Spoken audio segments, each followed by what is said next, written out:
welcome you to Core Volunteer Training, which is a program created to help our supporters, especially our new and newer volunteers and emerging group leaders, to learn about topics that can provide a foundation for climate advocacy efforts.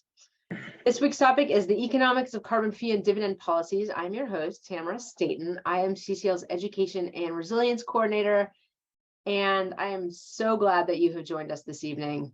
We really couldn't do this work without you all. We do have 3 learning goals tonight. After tonight's lesson, we hope that you understand the rationale for the 3 legs of CCL's policy, carbon fee and dividend, one of the 4 policy areas that we advocate for. We want you to be able to describe each of the legs in your own words and how it would function within our country. And we expect that we want you to be able to address some economic issues related to each leg, often raised by others with questions. So at least for you to have a better understanding of those. Before we start, I just want to remind you of CCL's expanded policy agenda that is shown here. The CCL policy of a carbon fee, dividend, and border carbon adjustment that we're discussing this evening remains CCL's foundational and flagship climate solution. To learn more about those policies, see our training link in the chat, which is right here. And with that, I'm going to go ahead and take a moment to introduce you to Robert Archer. He is an economist by training with a BA from Yale and a master's from the University of Pittsburgh. Bob is a former Peace Corps volunteer and worked on energy reforms, regulatory development, and energy efficiency in Eastern Europe, the former Soviet Union, South and Southeast Asia, with the USAID, Agency for International Development. He comes to us tonight with over 30 years of experience working on economic policy for national and Washington, D.C. interests. And he now spends his time generously volunteering for CCL and serves on the steering committee of the Marin, California CCL chapter and is the leader of the CCL Economic Policy Network action team. Tonight's agenda is pretty straightforward. After a short introduction about the general public perception about carbon taxes, Bob will give you the why, or the rationale for each element of the CCL 3-part policy, including how it works, why it's important, and naturally the economic issues, which are often congressional concerns. And he'll also then give you an opportunity to weigh in at times with your ideas and your thoughts. And we'll make time for questions after each of the sections with a more robust Q&A at the end to answer any remaining questions. So I'm going to pass it over to you, Bob. Take it away. Thank you, and welcome all. I want to review where we are today for context. First, as most of you know, the Inflation Reduction Act, which was subsidies and regulations, has been passed, but it will only get us so far. The estimates are about 7 to 10% reductions by 2030. And it's somewhat of an expensive model for developing countries. Second, the UN process is voluntary. Lack of enforcement. Most countries have not lived up to their modest plans. And third, much more needs to be done as emissions are rising, as current policies and institutions don't get us far enough. So the fee, dividend, and border carbon adjustment remain essential. Now, there is good news.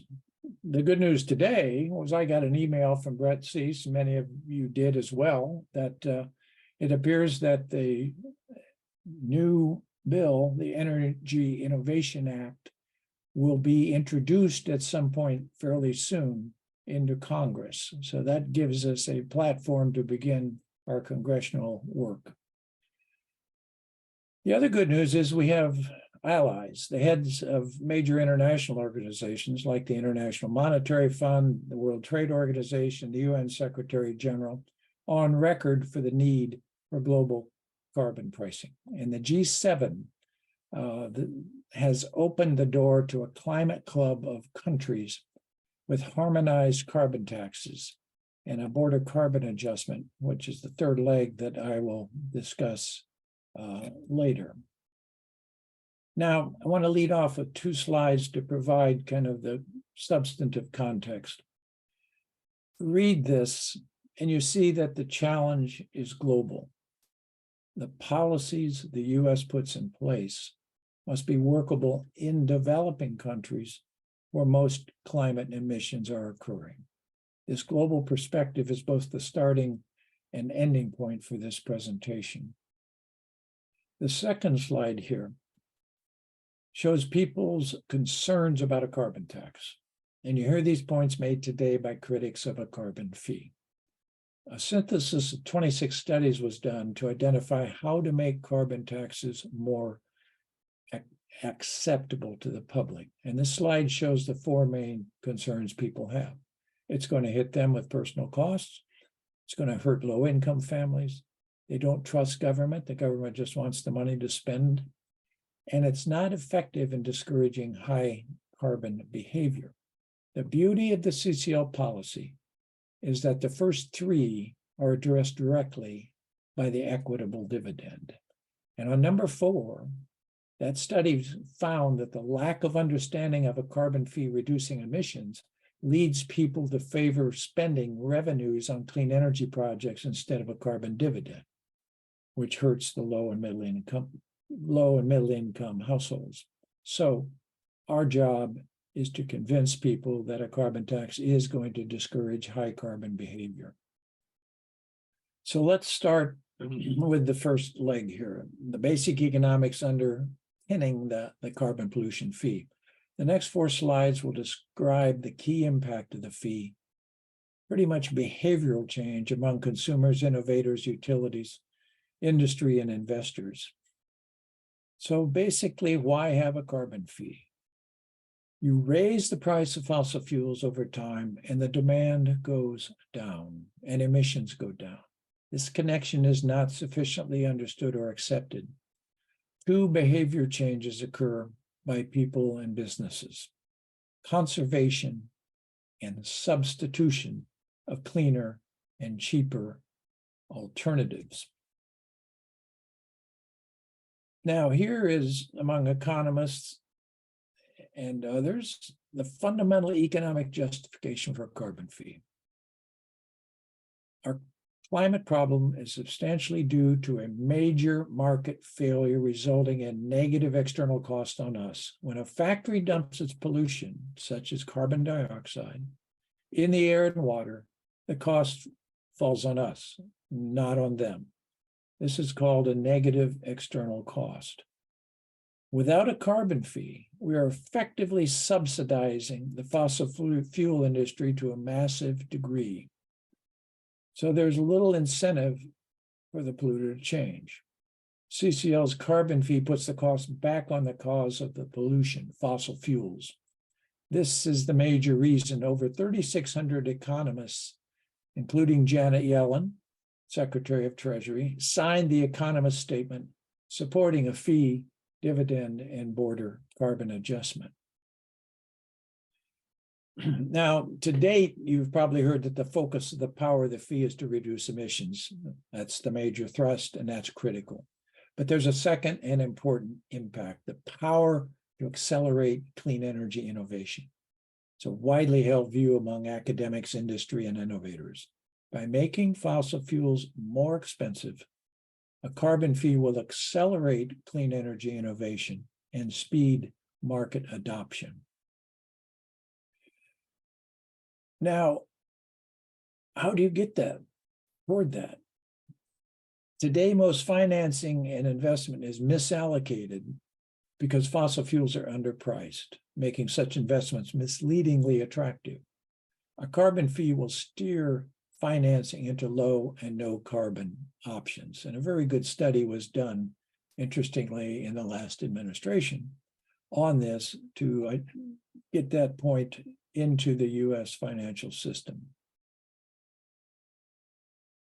Now, this is based upon what will the fee be? And this is based upon the Energy Innovation and Carbon Dividend Act previously submitted to Congress.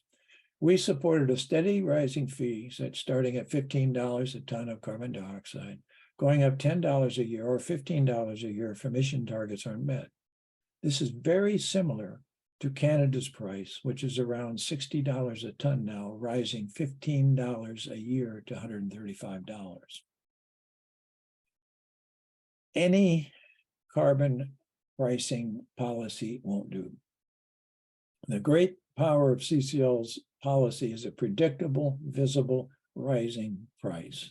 Note that I said predictable and visible. It sends a powerful economic-wide signal for investment and innovation, unlike regulation or cap and trade, which have not provided the trajectory, predictability, or environmental certainty as academic theory contends. There are many more reasons to support a fee and dividend. The next slide. See some of these here, and I think one that does not get enough attention is how important and good a fit it is for developing countries with weak institutions and serious corruption. The administration of the fee, simplicity is the key, and this is where we have a great advantage. It can use existing IRS and Treasury Department procedures and avoid creating new bureaucracies. This is an important characteristic. So where do you apply this fee? The term we use is upstream. That means at the coal mine, at the oil well and the gas well, and at the point of importation of those fossil fuels. It is not at the gas pump or your electric bill. So it can be applied to some 1,500 oil, gas, and coal facilities around the country. The bottom line is, it is manageable. What's the fee impact on emissions? A lot of the modeling work has been done, and Stanford Energy Modeling Forum forecasts the reductions at 26 to 47%, exceeding Paris requirements. And the Columbia University study showed that price ranges to achieve net zero in 2050 are right about where CCL's carbon fee would be, $55 to $105 a ton. Let me give you an example of how a fee raises costs of fossil fuels and has an impact on the demand.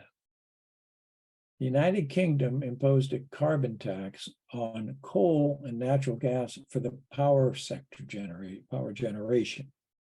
It caused an 85% decline in coal use from 2014 to 2017. The experience also provides an important political lesson. The UK green organizations like Greenpeace opposed it initially, and after the success, they began to advocate for continuing it. As we know, the politics of carbon fee and dividend are significant issues. Now, the household energy costs of that initial carbon fee will rise maybe 5 to 10% with this initial $15 fee. Remember this, energy costs constitute about 7% of the average household's expenditures. So the fee will stimulate awareness and initiation of change behavior without economic shock and political backlash. The average US home energy bill is $2,060 a year. That's among heating, cooling, water heating, appliances, lighting, electronics. So a 10% increase is $206 a year. The first year dividend will be approximately $750 for a family of 4. So the rising costs will be more than covered. Let me stop here for about 30 seconds and ask you a question. And so please type in your responses in the chat. We know costs will increase for fossil fuels and products made from fossil fuels. So what share of the increase in overall household costs do you think will come from products, not fuels? 25%, 50%, or 75%? What share of household costs will be based on product cost increases? Just put your thoughts in the chat. All right, we've got one guess so far, 25%. And again, it's totally okay to be wrong here. Another couple 25%. We've got a 35% guess. And so yeah, what do you guys think? 25, 50, or 75%? What share of the increase in overall household costs will come from products as opposed to fuels? Philip thinks 75%. This really surprised me when I started really digging into climate energy statistics and use. It's 75%. In other words, as the carbon fee works through industry, product costs are going to go up, encouraging everyone to shift to low carbon substitutes and alternatives. So while attention is overwhelmingly on gasoline, which is really a very small percentage of household expenditures, the bigger product cost is really where the impact is going to be. One of the most common anti-tax statements is that the false narrative that a carbon tax is a job and economy killer. And to date, we've depended upon models to refute this. But that's changed. And Gilbert Metcalf, who's a Tufts University professor and is also a CCL advisory board member, along with James Stacks of Harvard, published their research on the actual carbon tax impact in 31 European countries on economic growth and jobs. And basically, the finding was there's no basis for the view that carbon taxes kill growth or jobs. The bottom line on that, based upon the 18 carbon taxes in Europe, that's not the case. And there are similar studies in British Columbia. Now, with regard to inflation, a contemporary issue, the initial analysis, similarly related, really didn't have much of an impact.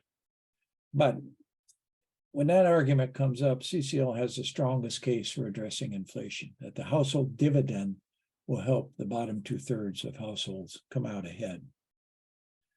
Now, another significant issue is jobs, and that was a big part of the discussion that went on about the climate bill and IRA.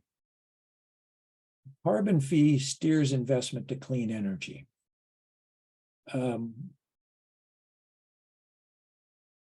You get 2 to 5 times more jobs in clean energy for every $1 million invested than in the fossil fuel industry.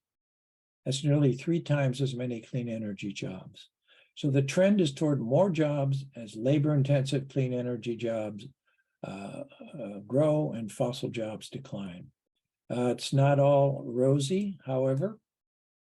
There's a need for complementary policies to address the disproportionate regional impacts, such as West Virginia, Texas, and Detroit, and different job requirements. Electric cars require about 30% less labor, and labor unions are fully aware of that. Now, another argument you may hear is that globally, carbon taxes are really low, don't work, don't have an impact. A World Bank analysis of carbon taxes around the world, they didn't have dividends of border carbon adjustments. That indicated that the public and politicians, that economic and equity impacts and competitiveness of industry were the main things keeping carbon taxes low. So we can conclude that the dividend and border carbon adjustment, which address equity and competitiveness concerns, are essential to make the carbon fee work. Now, another false narrative is that industries will pass on all the carbon fees to consumers and continue their business as usual, polluting. That is not the case, not how industry works. The fee will affect all industry, businesses, government, utilities, and consumers, some greatly, some less so. Billions of investment and consumption decisions are affected each day. Most industries have to absorb some of the rising energy input costs. Otherwise, they risk losing customers. So rising costs cause industry and consumers to conserve and substitute when clean energy options are available. Now, finally, a very common issue and is the issue of disadvantaged communities, the environmental justice community. Some critics have stated that carbon pricing hurts disadvantaged communities. The term carbon pricing often conflates two very different policies, cap and trade and the carbon fee and dividend. The flaws of California's cap and trade and forced carbon offsets have been projected onto the fee and dividend policy to some extent. So environmental justice groups do have legitimate concerns about cap and trade and offsets, but those concerns are not applicable to the CCL carbon fee and dividend. The bottom line is that a combination of a carbon fee and dividend and regulation of local emissions are both needed. Let's summarize the key takeaways here. First, the fee is effective. Second, innovation will take off. Third, there are a lot of health benefits by local pollution reduction and other co-benefits, not captured in the modeling or even in the policy discussions. Fourth, the economy and jobs will continue to grow. And fifth, the dividend is the most equitable policy, which we'll get to in the next section.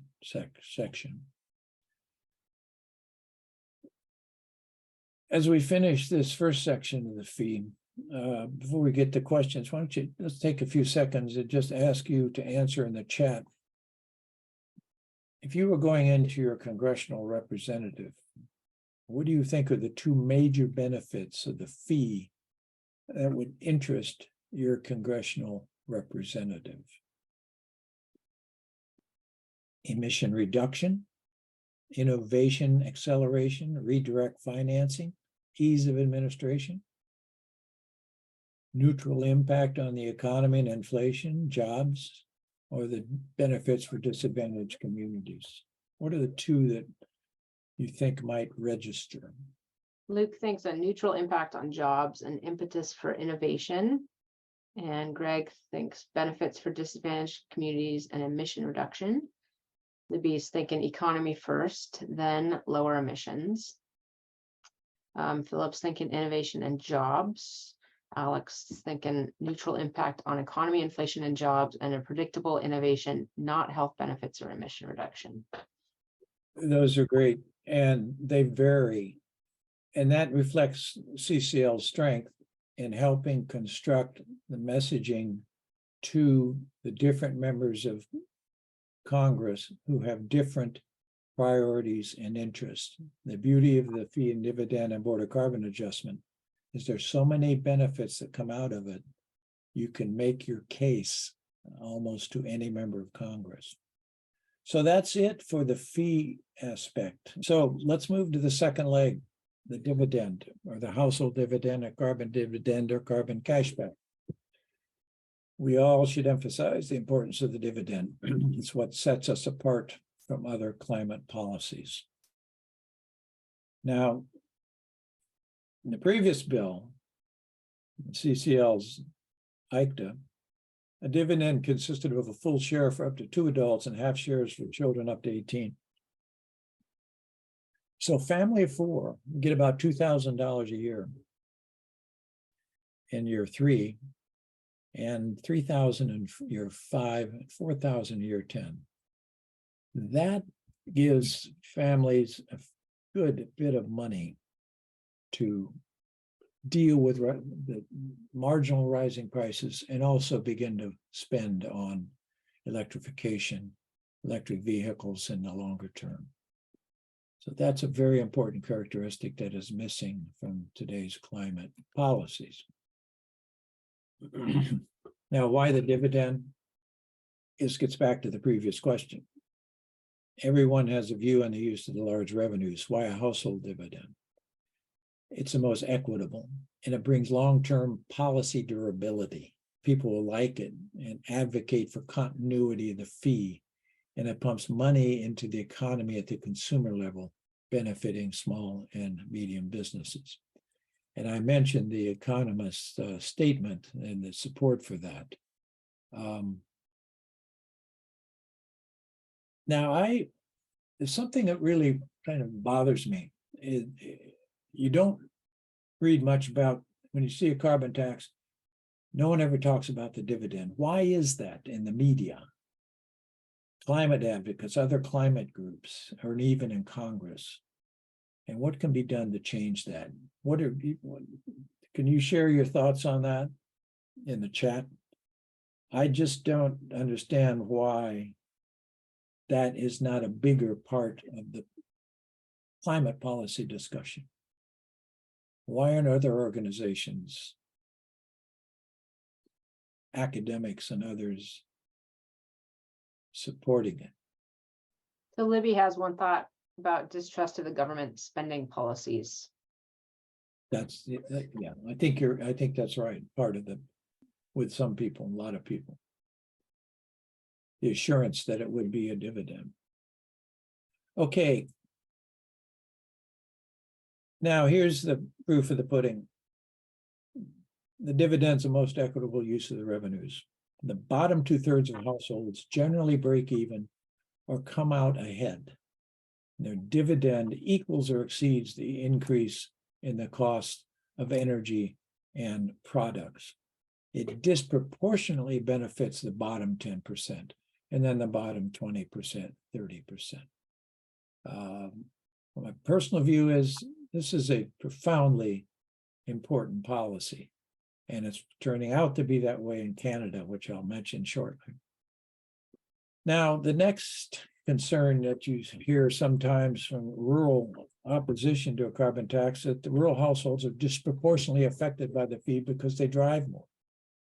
But the CCL household impact study shows there's very little difference between the impact of rural, suburban, and urban households. The similarity in impact is because most of the carbon consumption, recall 70–75%, is due to stuff, consumer goods and services we purchase, and not direct fossil fuels for longer drives. And in fact, the bill, last congressional session, the Energy Innovation Carbon Dividend Act, exempted fuel used for actual farming purposes. It's called red fuel because it's dyed red. That was only 1% of emissions, and therefore you did not lose much impact in terms of emissions reduction, but took care of a political potential problem. Canada, interestingly overlooked by environmentalist media pundits and our representatives, is a carbon tax and dividend success, and refutes the political scientist claims that a carbon tax is politically impossible. What they say is you put a carbon tax on, it has no chance because the benefits are so far out in the future and reduced emissions. So they ignore the dividend and the border carbon adjustment, which are immediate benefits along with this climate policy of a carbon fee. Canada started a carbon fee around $20 a ton in April 2019 and rose $10 a ton to $50, $60, headed towards $135 a ton by 2030. That's incredibly significant. They have politically, it's a great success. It has survived 2 elections, Supreme Court challenge, and it's expanding into the Atlantic provinces. So there it is. It works. And they have had significant conservative and oil industry opposition. So it's quite relevant to our story. By the way, 90% of the carbon tax revenues are returned to households, initially through a tax credit, which nobody saw, and now they get a quarterly check that is publicized and noted quite clearly that the amount they get is going to exceed the cost that they will see as increases. Thanks. The third leg, the border carbon adjustment. This is a very important feature to succeed on a global basis. Some 24% of global emissions, CO2 emissions, come from the trading system. And the good news is there's growing bipartisan interest and industry support as well. So why you want a border carbon adjustment? As previously mentioned, the household dividend addresses the fairness issue for households, and the border carbon adjustment addresses the fairness issues for U.S. industry. The current trade system does not account for carbon emissions. As a consequence, dirty, high-carbon exports, mostly from emerging economies, are exported to countries with cleaner, low-carbon industries, which are mostly advanced economies. The behavior issue here, it's likely that many countries will try to avoid imposing their own carbon price and let others carry the burden. They're called free riders in economic terms. Some research and experience on economic trade shows that the idealistic ambition of the Paris Agreement will not be sufficient to get countries to implement significant climate programs. Now, let's take a look at what exists. This next slide, this is one of the critical takeaways about economies and industry. The US and European economies are very carbon efficient compared to most of the world, China, India, Russia. And our carbon intensity is comparatively low. That is, for every unit of economic output here in the US, we emit 1.0 units of carbon. Comparatively, for China, India, and Russia, every unit of output that they put out results in about 3 to 4 units of carbon. This is a significant factor behind the growing US support for some kind of action on a border carbon adjustment. Another way simply of looking at it is US and European industries are relatively clean in terms of CO2 emissions, others relatively dirty. So what is a border carbon adjustment? Just assume for the moment that the US has a carbon fee. A border carbon adjustment has two parts. Sometimes it's called a tariff, a tax, a levy. They're all the same in intention. It's placed on foreign goods imported into the US from countries without an equivalent price on carbon. And it can also include a rebate on US exports to countries without an equivalent price on carbon. So here we are.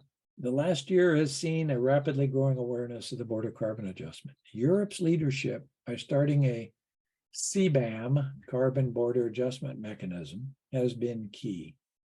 That is going to begin in October of this year. Other major countries are expressing agreement in principle and beginning discussions, Canada, Japan, and the UK. The US is kind of a hole in the donut. A border carbon adjustment is needed to enhance and harmonize the global climate policy implementation. So what would happen if we don't have a carbon fee and Europe continues on its current path? US exports become more expensive in Europe, and European industry becomes more competitive and gains jobs. And the European exports to the US may become more competitive, hurting US industry. The net effect is the US industry is at risk of losing sales and jobs if we don't have a comparable border carbon adjustment and carbon price. Now you see, I follow a lot of the Google news around the world in Asia and other places on the carbon pricing, carbon taxes and the like. And a lot of Asian export countries are saying, you know, this is going to hurt us. There's an easy answer to that. They can put their own carbon fee and border carbon adjustment in place and avoid the European tariffs, everything that goes with that. So this is incentivizing action by other countries. Are there any legal obstacles? I'm going to skip this next slide here on legal obstacles, but just go to the next one, Article 20, which has a general exception for environmental adjustments. So there's probably a good basis for it. Europe has done its homework, and it's likely to be conforming to it. So in summary, there's three significant benefits of a border carbon adjustment. You're going to get additional emission reductions, improved competitiveness and cleaner industry, and international carbon cooperation harmonized. So this is very important and is emerging. What I hope is going to happen in a global perspective here, I wanted to show how we could go down a path that will get us there, the global perspective. Next slide. And to the global carbon pricing. We come full circle from the first slide that climate change is global. We're working toward a national carbon fee and border carbon adjustment that incentivizes other countries. So the US policy must address the free rider problem. Countries without a carbon fee who will leave emission reductions to us and others needs to incentivize the countries to participate and be a good fit for developing countries with weak institutions, corruption, and income inequality. The CCL policy of those three meets these requirements. So we come here now to the path. How do you get there? And there are elements of this out there. The preferred path is to start with a multi-country subset of nations, such as the G7 countries, US, Canada, Germany, UK, France, Germany, and the EU. Call it a climate club. A club of countries would have a common carbon price and border carbon adjustment that incentivizes others to join. The Paris Agreement is based on ambition, has no enforcement, unlikely to achieve the necessary reductions voluntarily. So we need to come together with this border carbon adjustment and a carbon price. Now, I won't go into it, but in the discussion and debates coming up in CCL with lawmakers, is there so many that want a border carbon adjustment, some that do not want to have a carbon price go with it. This is going to be a very major issue to try to resolve. My personal view is it's really critical to have the carbon price with that over the next year or two or three, whatever it requires. I forgot to mention the European Border Carbon Adjustment, the CBAM, starts in October with data collection until 2026, at which point they have a very good picture of who's going to be affected in which ways. So we have time to continue to go for the border carbon adjustment with a carbon price. So finally, this is just a summary of the policy considerations. The fee reduces emission by raising the fuel prices, affects all sectors, has benign economic impacts, and the dividend is the most equitable, protects households and builds support. And I'd say most other climate policies are a burden on lower income households, and that rarely gets analyzed or discussed. And the border carbon adjustment we just addressed. Deal with that unfair competition, incentivize others to get on board and build cooperation among countries. Any questions on the border carbon adjustment or anything before that? Well, thank you, everybody. Thank you, Bob, for all of your time. I do want to just mention briefly that if you found any of the links shared, also at the end of any other trainings you take, you'll see a big green button. Just click that in the future to log your training. On our interactive trainings, there's a section called Log Your Training. And if you can also log any of your actions or your trainings through the action tracker. Just for trainings, just click on chapter volunteer development. and then start typing the first name of the training like this one, ECON, and you will see Economics of Carbon Fee and Dividend Policies will come right up. So thank you, everybody. Bob, go ahead. Just one point for those who had questions on Canada. I urge you to listen to an interview by David Roberts, who's not been on board on a carbon tax and has people on who criticize it with problems. They're erroneous claims. He had the two key Canadians on and interviewed them as they rebutted the critics who had been on talking about carbon tax. And it is an outstanding interview where you understand how well they worked it out, how they look to the US advisors in terms of the dividend aspect for using the revenues. It's a very enlightening interview. David Roberts, he has a blog interview, so you can find that, and the two Canadians are really informative. Great, thanks, Bob. And thank you, everybody, for being here, for especially you East Coasters. It's 9 o'clock, and you are here not only doing climate work, but doing economic policy work. So huge kudos, regardless of where you are in the United States. If you do have any questions, the fastest way to get answers is to head on over to our forums, community.citizensclimate.org/forums, or you can also visit the Economics Policy Network, which has a very long link there, community.citizensclimate.org/groups/home/1772. You can also email Bob himself. It sounds like some of you would like some of your members of Congress to talk to Bob, so you guys can work that out. And I am there as a resource as well. So thank you, everybody. Have a wonderful rest of your evening, and we will see you in the future, I hope. Good night, everybody. Thank you for listening to this episode of Citizens Climate Lobby's training program. You can tune into more episodes anywhere podcasts are available. Inspired by what you heard today? Join Citizens Climate Lobby to advocate for bipartisan climate solutions. Go to community.citizensclimate.org to find more trainings, resources, your local chapter, national action teams, discussion forums, and more. Be sure to like our Facebook page and follow us on Twitter and Instagram @CitizensClimate. We also invite all of our listeners to subscribe to our YouTube channel for more inspiration. Like what you hear? Recommend us to your friends and make sure to give us a 5-star rating. It helps us show up on other listeners' feeds.